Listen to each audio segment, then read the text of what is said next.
ये सलीम भाई बर्फ का एक पुतला बना रहे हैं और ये नासिर अली शाह को मार दिया है और ये कोई कैमरे में तस्वीरें खींच रहे हैं और ये हमारा तनाज़ुर पर नासिर पर हमला कर दिया है। ये हमारे ड्राइवर साहब भी सेल्फी खींच रहे हैं और ये हमारे यार बर्फों का गोला बना रहे हैं और हमला हो रहा है।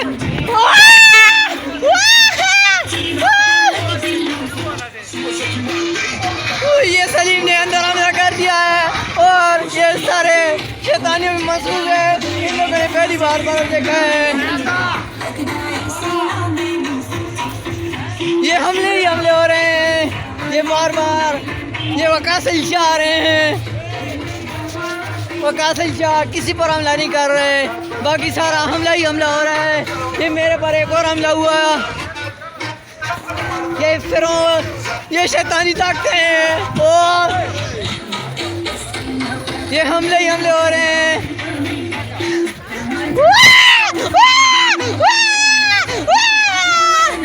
सलमान हमले कर रहे हैं।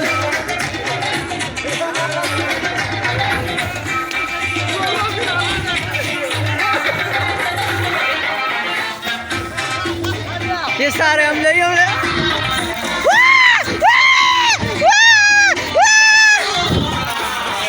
मारो मारो।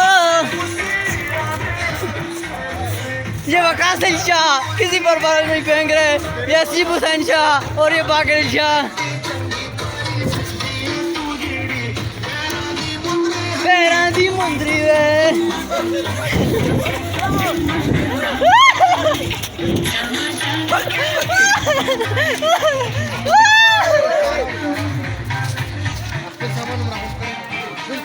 ये सभी लोगों को एक नसीहत करते हुए फैजान साहब ये लड़कों को कह रहे हैं कि क्या ये एक लड़का ऊपर से देख रहा है काले कोट में, ये ओवैस देख